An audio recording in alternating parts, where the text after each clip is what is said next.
personal prophetic dream, October 31st, 2025, long version. So,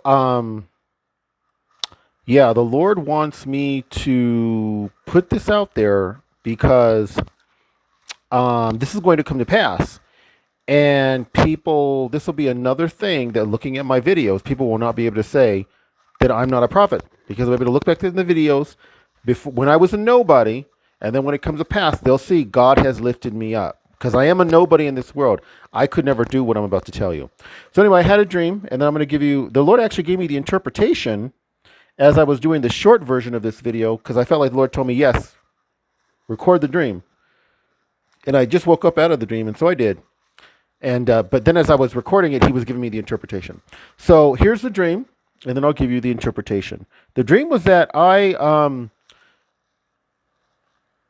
was standing in a hall or a foyer or an area outside of a chamber, waiting for people. There was a line of people speaking, and they were speaking before some very sort of powerful, influential people. And one by one, they would speak, and I was able to hear just a little bit of one or two of them speaking, and I could hear the word targeted individual and stuff related to the targeted individual program. But I didn't hear what each speaker was saying per se. And then my turn came, and when my turn came, it was really awkward and weird. It's like from where I was standing versus to get into the chamber, this almost conference-like room where these people were going to be seated and I was going to be speaking to them. I had to travel down some like really super steep, I don't even know if you could call it a stairwell. And then when I went into the chamber didn't let in on the floor. There was like a brick wall that extended out of the wall. I had to stand onto that and hold to the side of the door. And then some guy comes out and says, here's how you do it. And so I was able to get down and then begin to speak. So the interpretation of that dream is this. The Lord is going to have me speaking before a congressional panel. I believe that the TI program will have ended at this point. And the main thing that I will be speaking on will be to encourage them to write laws that will make it easy for them to get TIs out of prison, including those, except for pedos, except for those who have abused children, to get them out of prison. And I will be explaining to them how this program is intended to drive people to insanity, to drive them into homicidal rage, to drive them to self-murking, and that many TIs, and this is a fact today, including many TIs have taken their own lives, but have taken the lives of agents and have taken the lives of multiple agents, and including, and this applies, what I will be speaking on and advocating for, this applies to the guy who in Florida took the life of a 14-year-old boy. This man was homeless. I've been homeless and on the street, so I can relate to this guy. And he did his best, like all TIs, to try to record it and document all the targeting and all the gang stalking, and it's not the documentation doesn't work that well, to be honest, because most of what they do you could easily dismiss with plausible deniability. Oh, those are people who just happen to be walking around you. Anyway, he got fed up, and so he shanked this 14-year-old in the neck. The 14-year-old did not survive, and Pam Bondi, who was then the Florida Attorney General, she assured everyone that she was going to seek the death penalty for this man. This man should not be sentenced to death.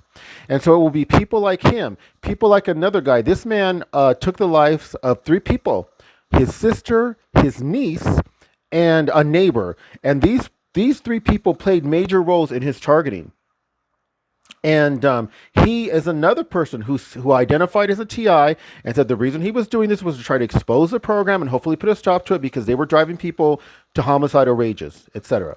So what I will be doing when that time comes is I will be advocating for these folks to be pardoned and to be released from prison because these folks do not deserve to be in prison.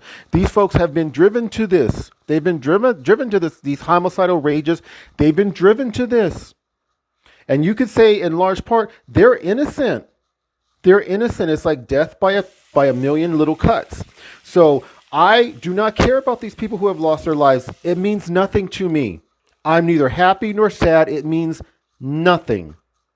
I don't have any sympathy or feel bad.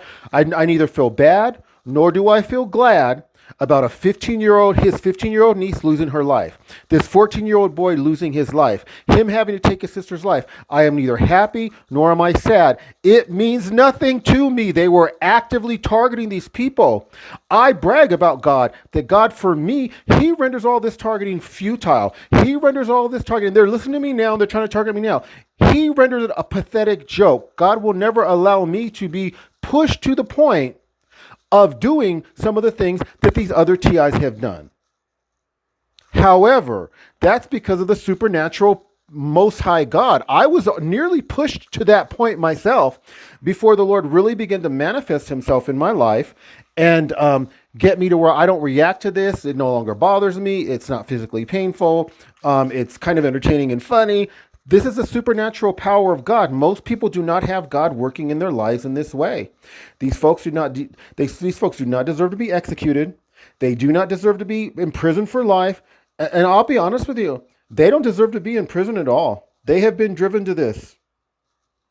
And no one can point to me and say, well, you were a TI, you didn't go and do that. Yeah, because I had the supernatural power of God working on my behalf. If the Lord hadn't, I would have. I had multiple altercations. It's just that the people that I fought were always with men. I had multiple altercations, and if it wasn't for the Lord, someone could have been severely hurt, either me or the person I was combating with. So that's what that dream is about. That is going to come about, and that will be what I will be doing sometime after this program ends and it is exposed and it is stopped.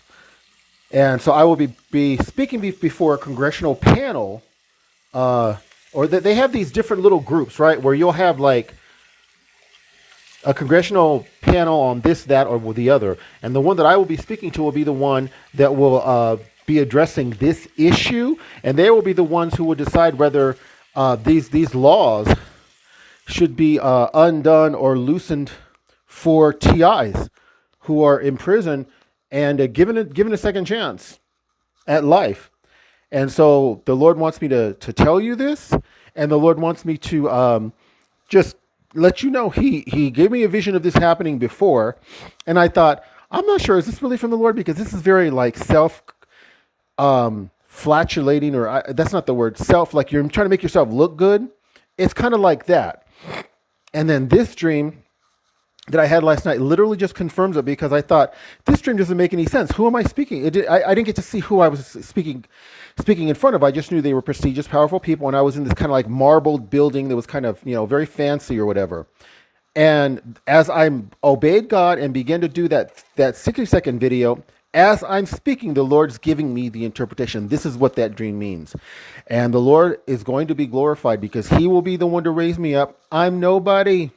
To this world, I'm trash. So in this carnal world in which we live, there's no way that I could ever rise up and become famous or prominent the way I will be. It's all going to be to the credit and to the glory of God, and that's what that dream meant. So like, subscribe, share, comment, 'cause you're beautiful.